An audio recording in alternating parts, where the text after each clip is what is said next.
Well, I was planning at this point to chat a little bit about if anyone had problems submitting their essays and so on. But I got Janberg, Seta, you've done it. Now, Yaz, have you submitted your essay? Did you try? Any problem? No, I couldn't write my essay because of the weather. So You couldn't write your essay? yeah. Right. Why? You forgot? Yeah. Well, that's not very good, is it? I sent an email about that as well. Well, you need to write an essay. We're meeting tomorrow about your presentation. So firstly, don't forget that. But we can maybe chat a bit about essay then, because I can try and submit late. A late essay may not get full points, obviously, because others have done theirs on time. But we can try and find something, because it's important to get those points. Okay, so you haven't even tried using Turnitin, whether it's in Turkish, English, or Chinese, so we can close that for now. For today, I've got a few things planned. I want to carry on talking a bit about the Industrial Revolution and what we're doing. And also, I'm planning for us to read and analyze this poem by an English poet who lived at about the time of the Industrial Revolution, at the end of the 18th, beginning of the 19th century, and try and suggest whether we can look at it in the context of the industrial changes that are going on. Let's wait, see if we get more people in the second hour. It might be that people will come, because for that we need to have people with ideas to discuss. So what we'll do now is we shall carry on with our PowerPoint show about the Industrial Revolution. Okay, so get your pens out, take your notes and things like that. Okay, let's briefly go over what we've done so far. So the age of industry and reform, and then we defined the two of them. We looked at the word industria, we defined the period, and we talked about both social and economic changes going on during these changes, this revolution. And then what I'm suggesting we can look at the reform is a kind of reaction to the Industrial Revolution a little bit later. Okay, and it can be legal, changing laws. It can also be more violent change as well. Then we discussed a bit about Europe before the Industrial Revolution. We looked at society, we looked at the agricultural revolution, which was going on during the 18th century. The increasing population, we said, was putting pressure, and we see changes in farming and so on. And then we looked at pre-industrial manufacturing.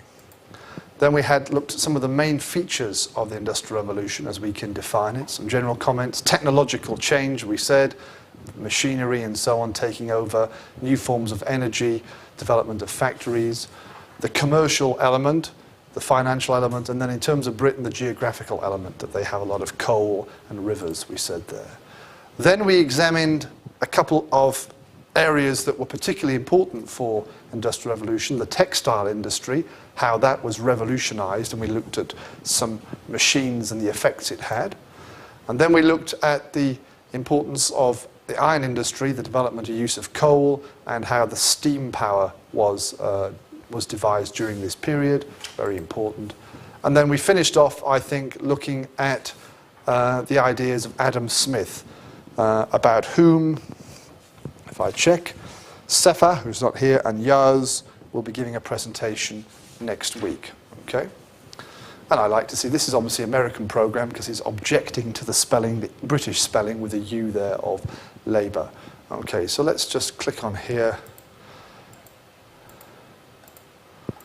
Get back to where we were. Okay. Someone else we can look at, though we're not going to be looking at his ideas in detail this time, but sometimes I do, is this writer, Jeremy Bentham, who lived from the middle of the 18th until the early part of the 19th century. So he was living during this Industrial Revolution period, very important thinker.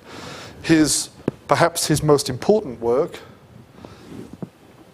and there are long and short versions of this, but called An Introduction to the Principles of Morals and Legislation, published in 1780 in one form. Okay, so written when he was in his 40s and so on. And he is one of a number of thinkers, philosophers, or writers from this period who we characterize according to the concept of utilitarianism. Have any of you come across that word before, utilitarianism? Have you come across that word?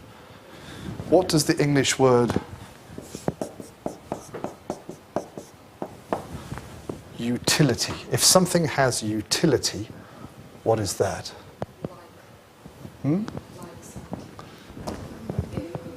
Try again. Utility. If I say something has utility, a very similar word. Sorry? Okay, well that's part of the philosophy. We'll come to that. But the bare word utility is a bit simpler, if we can go back from what you're saying. Okay, benefit is okay. Benefit or use. Let's put those words. Okay. Thank you, Seda.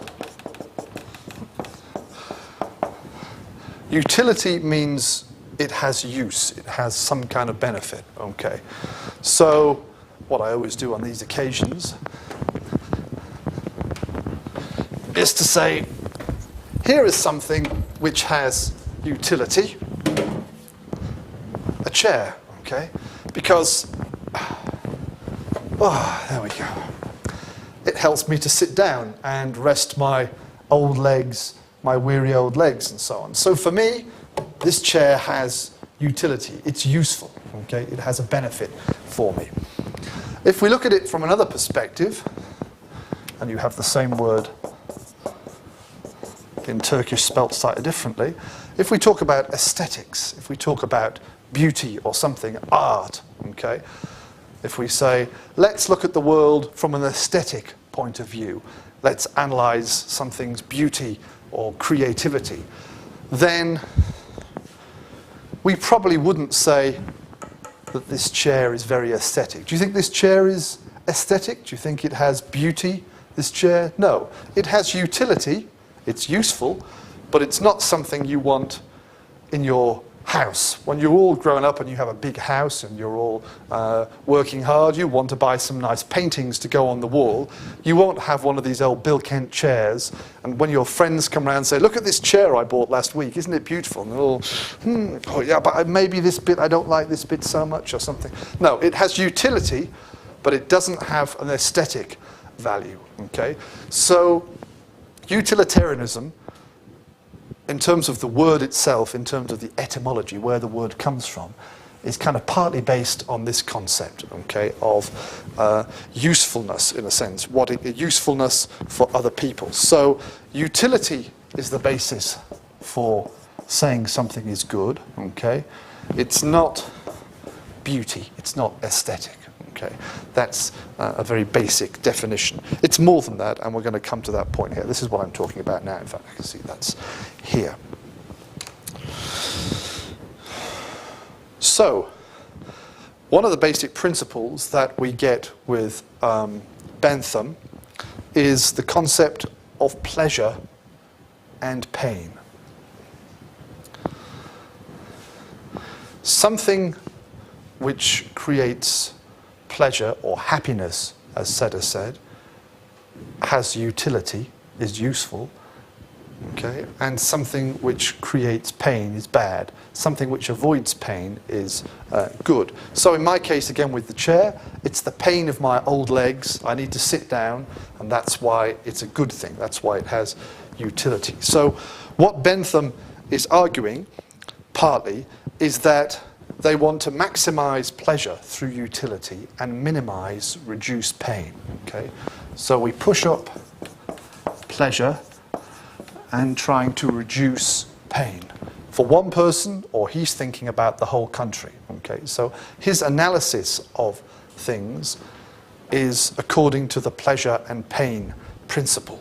And things work, it's quite complicated ideas, we're going into it here in a simple kind of way, but he's focusing on analysing anything, laws, behaviour, ideas, according to this way, of maximising the pleasure of people, the happiness of the whole society, according to utility, and reducing, making smaller any pain, whether physical or mental pain in that sense. Okay, and there's a lot more in his book. This is a sort of simple description of the idea. But what I think we can see is something similar to the ideas of the Industrial Revolution. Okay? Maximizing this, reducing that. The idea of maximizing profits, of getting the most out of something and reducing the bad things. That's part of the commercial ideas of the Industrial Revolution. So he again, in his own way, and he's thinking of ethics, of the way we live our lives and making laws, he's reflecting some of those ideas at the time. People in industry were trying to make more things and trying to make more profit, and that's good for them. And he's taking that idea and putting it into a social context in a way. And the Industrial Revolution was fairly black and white. You had success and you had failure, you had wealth and you had poverty and things like that. And these ideas are perhaps a little bit black and white in that sense. So you could suggest that the philosophy of utilitarianism, and Bentham is one example of this, the philosophy of utilitarianism reflects or indicates this mentality of maximizing things and reducing things, part of the Industrial Revolution. Okay? So here again we have our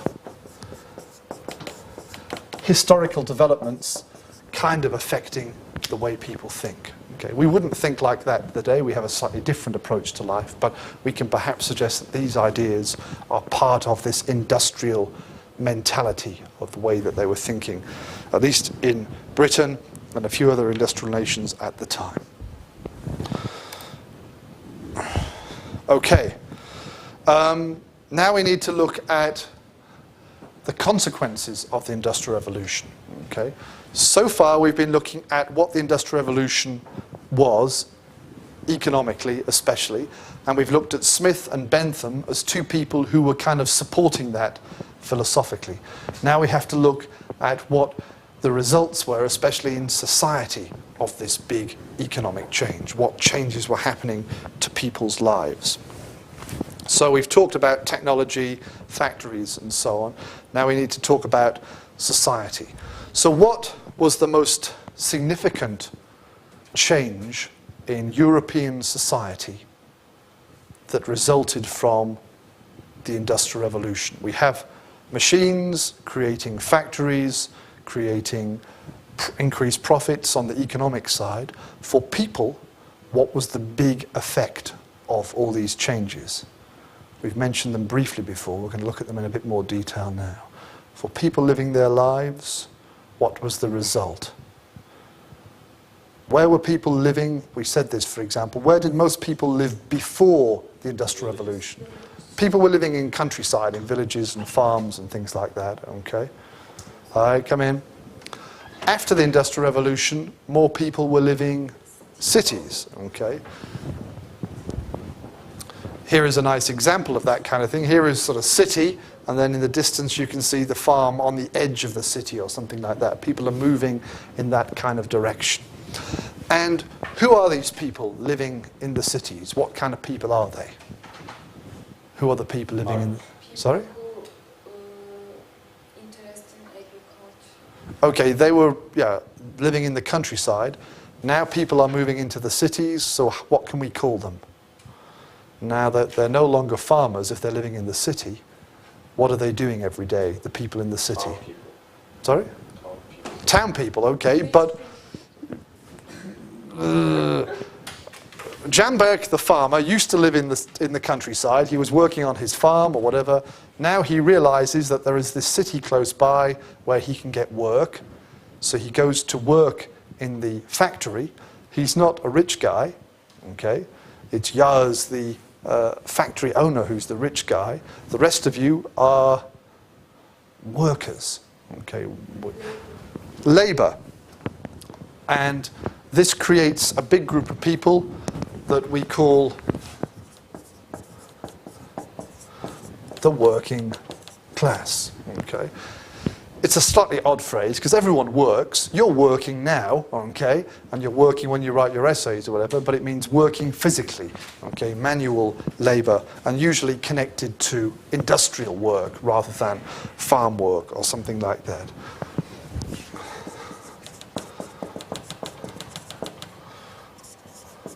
Or sometimes called the proletariat, okay? to use a slightly different phrase. Is it working class also named after Yeah, they are part of that. They are the people whom Marx is focusing on. Okay, so these are the working classes. Most of them used to live in the countryside, probably. Okay, now they have moved to these new cities. They are working in factories. Okay, so we have the middle classes and what we've just been talking about, the working class. Okay, the biggest change in the industrial revolution is the creation of a big majority of people who are the working class we're talking about, and then a small new minority of people, Yars, the factory owner. Previously, you had Yars, the landowner, the man who owned the land, and you had Jamberg, the farmer. Now you have Yars, the factory owner, still not many of those, and you had lots of people working like Jamberg in the factory, the working classes. Okay, so we get a shift in society, at least in these towns, and it's gradual, it's not overnight, and the creation of two new big important groups in society. Okay, society is changing.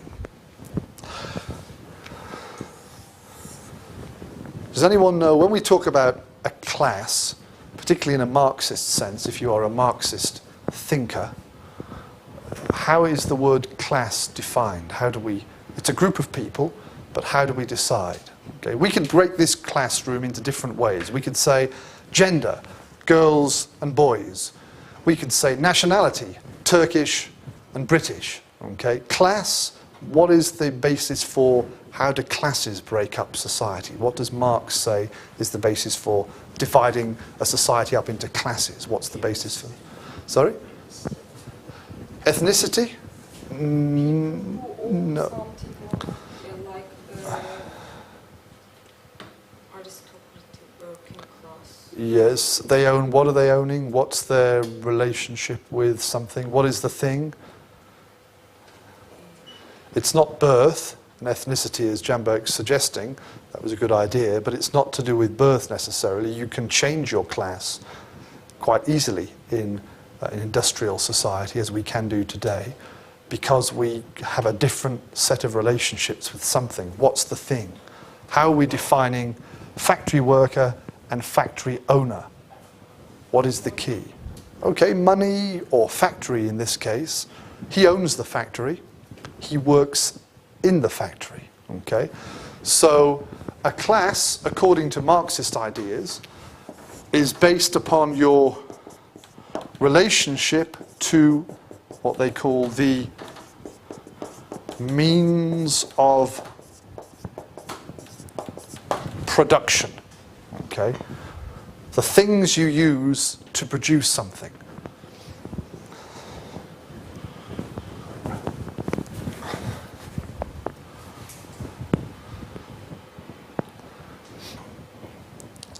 So for us here, the means of production, the thing which is the capital, what we are using to make clothes or whatever, are the machines in the factory. Okay, Yars owns those machines, he's the factory owner. Jamberg works with them, but he doesn't own them. Okay, so they're defined according to their relationship to the machines. So he's the owner, he's the middle class, the capitalist, because he has the capital, and he's the worker, the proletarian, okay, who actually works with it every day but doesn't own it. So what Marx and other thinkers like him suggested is that we can divide society up according to their people's relationship to resources, the things we need. In the Middle Ages, they said, we had Yars, the landowner. He owned the land, okay? And we had Jamberg, sorry to keep making you into the poorer guy or whatever, but we had Jamberg, the farmer, the peasant, who did the work but didn't own the land very often, okay?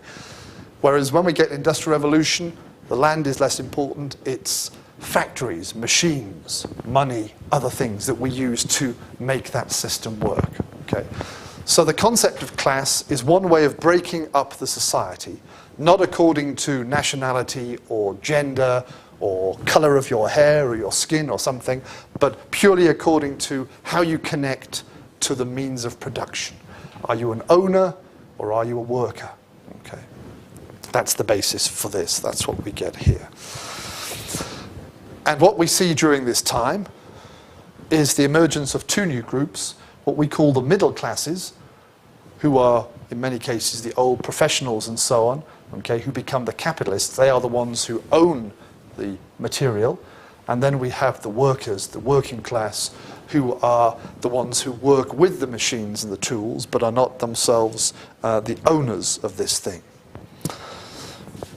These guys become wealthy. They make the profits. They're the ones pushing it up, okay?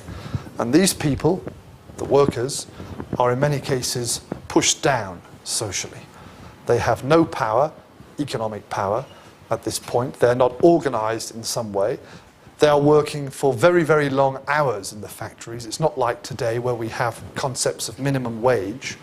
You have that in England, you have it in Turkey. You know, you can't pay someone less than this. This is the basic wage you can give to any worker you have. They had no concept of that. They had no concept that you should only work for 8 hours a day. Okay, and if you work for more than 8 hours, you should be paid extra money or something like that. They made their workers work very long hours. Because these factories appeared very quickly, the towns that they lived in, the buildings they lived in appeared very quickly, they were often not very nice. They lived in bad conditions, okay? For example,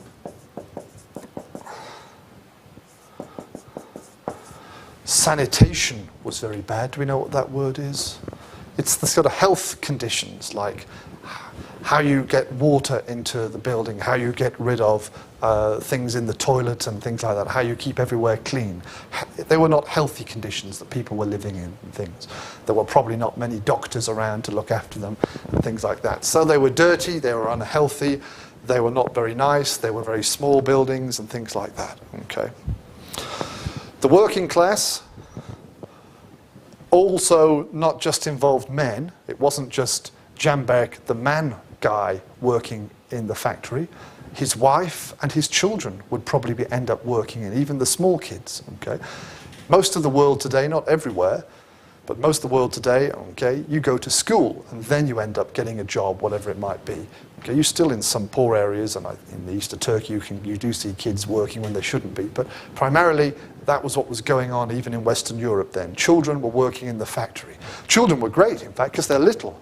If anything goes wrong with the machine, we can't reach inside to get it, so you just push the kid in, okay, and then they come out, and if they get their arm broken because something sort of cuts them, well, that's not a big deal or whatever. So that was another issue as well. Working classes were the whole of them, the men and the women, the grown-ups and the children, okay, all working in the factories, long hours with little pay, and then living in these new towns and cities, often in very bad conditions. Whereas, if we're pushing this a little bit further, the middle classes obviously making the profits because they're making a lot of stuff, and then they're building more factories, and so it carries on. Okay, so that's a simple sketch of the social results. We get what we might call classes, middle and working classes, emerging, focused on the industrial life, on the factories, owning or working in the factories, and then the living standards, especially of the working classes, were quite poor. But you did have, up to a point, social mobility. What does that mean? Do you know what that? If you're mobile, it doesn't. Well, it does mean mobile phone, of course, in a sense, the same concept. If I have a mobile phone, why do I call this phone a mobile phone? Do we know what mobile means? Can transfer easily from one place. Yeah, it can be moved. Okay, movable phone, because this can be carried around in my pocket. Okay, it's not stuck to a wall somewhere. Social mobility, therefore, means People can easily transfer from village to town. okay, yeah, they can migrate, but also it means socially, not just physically in the society, but in terms of their class, people can move, okay? In the old system, where things were defined by birth, if I was an aristocrat, if I was a nobleman, and my father had been a nobleman before, and I'm only a nobleman because my father was, because it's in my blood, okay, then social mobility is more limited. Not impossible, but more limited, okay? When you get a system that's based upon the means of production, then if you do well, if you make some money, maybe you can start to make your own small factory. And after a decade or so, you'll become a middle class. Okay? Jamberg, the worker, he has a pretty bad life of things. But if he can save money, if he can become important, if he can get a management job and help people in the factory, maybe gradually he can become part of the middle class. He's not fixed there. Okay? So many people who were in the industrial middle classes were originally workers who've just worked their way up. Okay? So there is a greater degree of social mobility. It's not fixed by society in that way. But that's not to mean that everyone did that. Okay? Still people were living relatively difficult lives at that time. Okay, any questions about that? Is that all clear? So now let's look at some ideas that are responding to this situation. Some ideas of people who are saying this should change, this should be different, or something like that. Okay. Our first example is John Stuart Mill, and at the moment no one has volunteered to do the presentation on Mill, but and there's no one else here for me to bully today. He lived from the beginning of the 19th century. Very, very important philosopher, as I've said before, not just in this case for us, but in other areas of philosophy as well. And for us, he's connected particularly with the ideas of liberalism. Okay.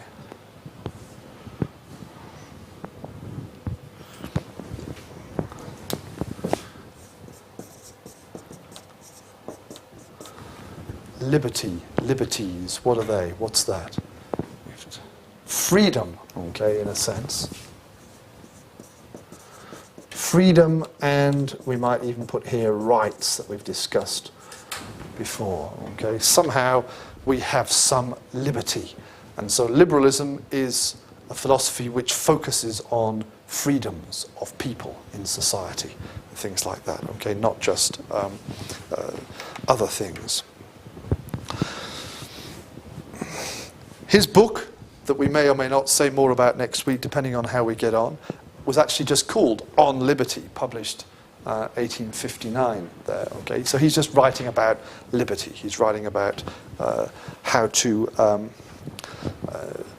establish proper liberty.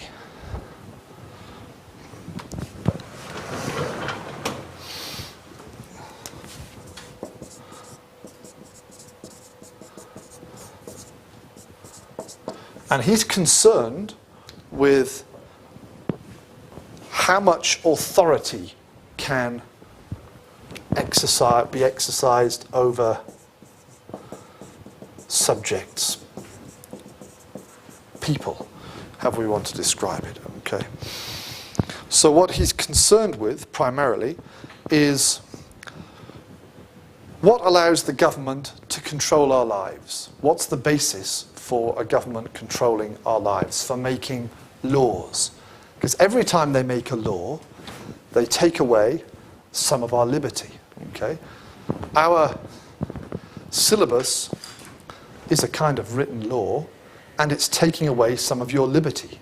It's telling you what you must do. Okay? And if you want to get a good grade, you have to do most of those things. So he's saying, what's the basis of authority in a society, which is government?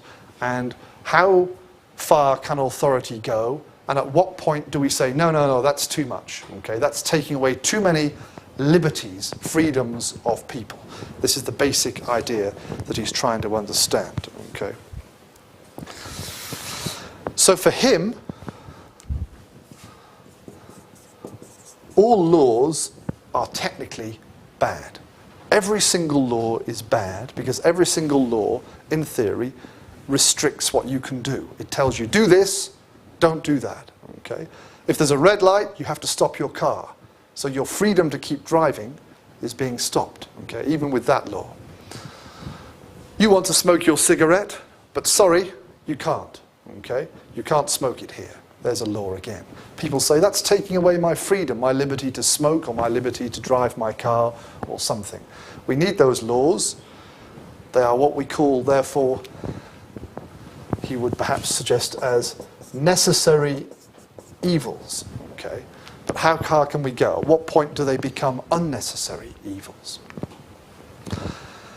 And the basic idea, and it's a basic fundamental liberal idea which goes back into the previous century, is that governments can make laws only if they are preventing one person from harming another one. Okay.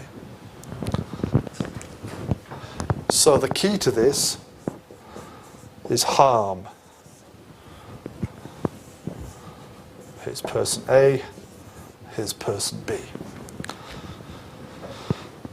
So if person A wishes to do something, or write something down, publish something, and if what he does causes some harm to this person, and then takes away that person's liberty by doing that, then we need a law.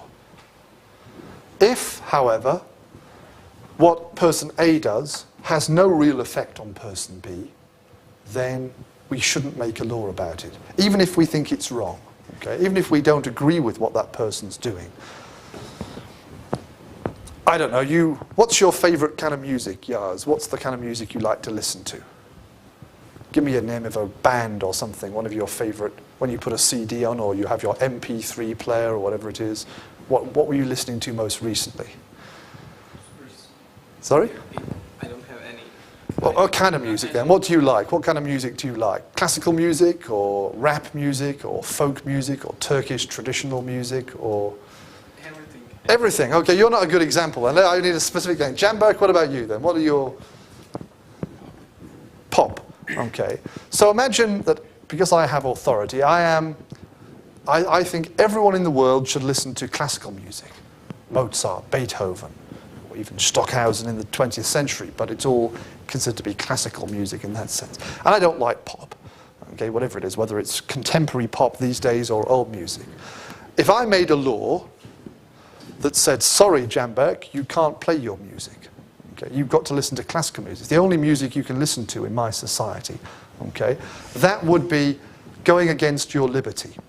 When you listen to your pop music, unless you put the volume up very, very loud and disturb people next door, but when you listen to your music, it's not harming anyone. Okay, even if the lyrics are stupid lyrics or something, it's just your music, and particularly if you've got it plugged in your ears, then you're not disturbing someone. I can make a law that says don't turn up the volume, otherwise the police will come and ask you to turn it down. Okay, and maybe not have even your headphones on too loud if it's disturbing someone in the classroom or something like that. But what you choose to do with your music is your choice, and it doesn't harm anyone else. So Mill would say, and other liberal thinkers would say, okay, that's a case where the government cannot tell you what to listen to, cannot tell you what to do. But let's take the smoking example as an alternative. Last year, of course, Turkish government introduced stronger laws about where you can smoke. Now, why is that, do you think? What's the basis for that? Is it just because they don't like smoking themselves? Or was there anything else beyond that? What other reasoning might they have to make those laws which are restricting the liberty of smokers? They are reducing the freedoms of people who smoke cigarettes and cigars and pipes and things. Now, how would Mill see that? Anyone got an idea? What is the basis for that? What is the basis for this idea? Any ideas? Why did they make the law? They said it's good for their health. Whose health? Who is not smoking? Okay, yeah, we have a concept called passive or secondary smoking. So if you were smoking now, you can be taking in all the smoke you want from your cigarette, but if I'm standing here, I'm breathing some of it as well, okay? If you just go off somewhere on your own, and smoke privately in your flat or whatever it is and kill yourself, then that's your choice, they would say. Okay, if you want to do that, fair enough, that's up to you. But when you smoke in a public place where other people are, in a restaurant where there are lots of people, okay, other people are smoking indirectly your smoke. And if the medical people have got it right, it causes damage to me, not just to you. Okay, so that's the key. So this is definitely a case of harm. Okay, what this person is doing by smoking is damaging the other person, is restricting that person's liberty by taking away potentially his or her life. Okay, so I think Mill would definitely support the recent laws about smoking on the basis of that. Okay, now whether you can go further and say no one should smoke, because if you go off in the middle of the countryside on your own and smoke cigarettes and damage yourself, well, that's up to you, they might say. Okay, it doesn't affect anyone else in that sense. So what Mill is doing is taking a liberal tradition and setting it out, particularly in this context of authority. Okay, and he sees basically history as a struggle between people with power and then the people without power. Okay, and he says, okay, that's been going on for a long time. Parliaments, kings, chiefs, whatever it is. What we're concerned about is what this authority should or should not be doing. And his argument is basically what I've been stating here. And I think what we can see is he's concerned with, in a sense, reform. Reform, remember, of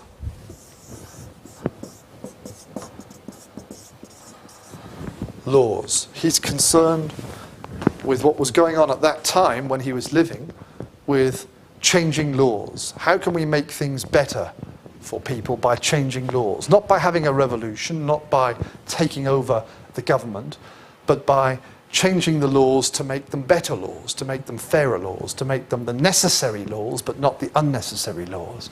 And how do we change laws to make the more important parts work? Okay?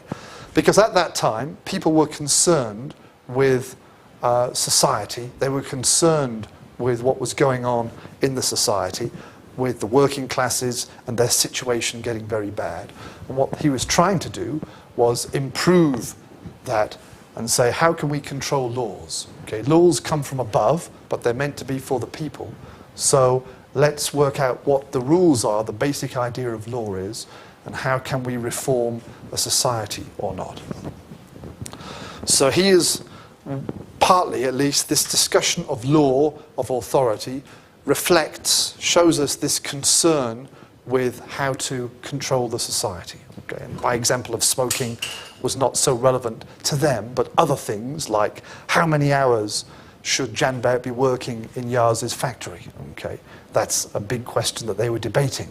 Some people said, well, he's my worker, I can make him work for any time. And other people saying, no, no, no, it's not fair.